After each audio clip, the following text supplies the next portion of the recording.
Թվայնացում կյանքի արագ տեմպի հետ համընթաց գնալ է, այդպես են ասում, առաջընթաց։ Ուրեմն մարդկանց մեջ իրենք մցրել են այն գիտակցությունը, որ սա առաջընթաց է, մարդկությունը ինքը առաջընթաց է ապրել տեխնիկական եւ այլը, եւ ինքը իր ցանկությամբ, իր կյանքը բարելավելու ուղղությամբ համար, այսպես ասած, դնում է իր կյանքում այդ գործիքները, բայց ես ասեմ, որ իրականում դա այդպես չէ։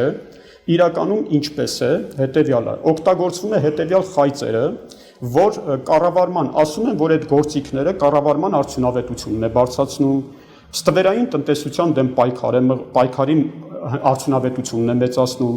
կոռուպցիայի դեմ պայքարի արդյունավետությունը, կրճատում է ծախսերը եւ այլն։ Դրա մեջ կա որոշակի ճշմարտություն, այնպես չի, որ դա բացարձակ սուտ է, բայց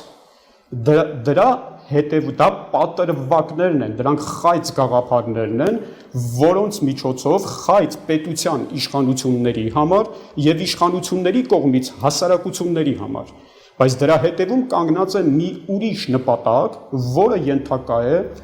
այսպես ասած, վերպետական գլոբալ իշխանության հայեցակարգին։ Ինչ նպատակ է դա։ Դա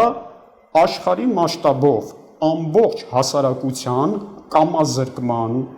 մարդկանց ուրեմն էլեկտրոնային գործիքների միջոցով վերահսկումից տիրապետման տանող գործընթաց է,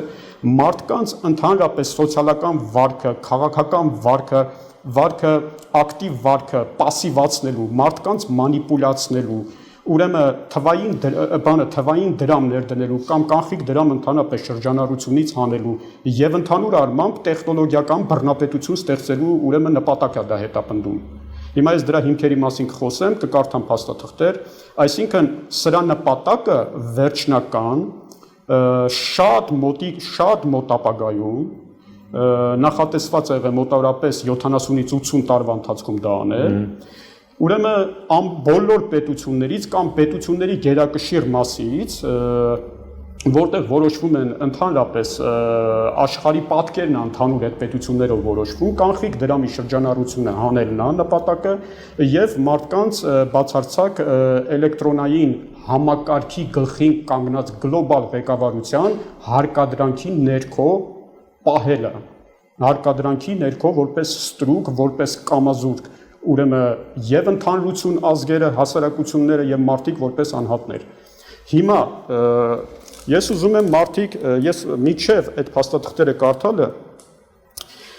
ես ուզում եմ, որ ինձ լսողները իմանան, որ ես նպատակ չունեմ մարդկանց վախեցնելու,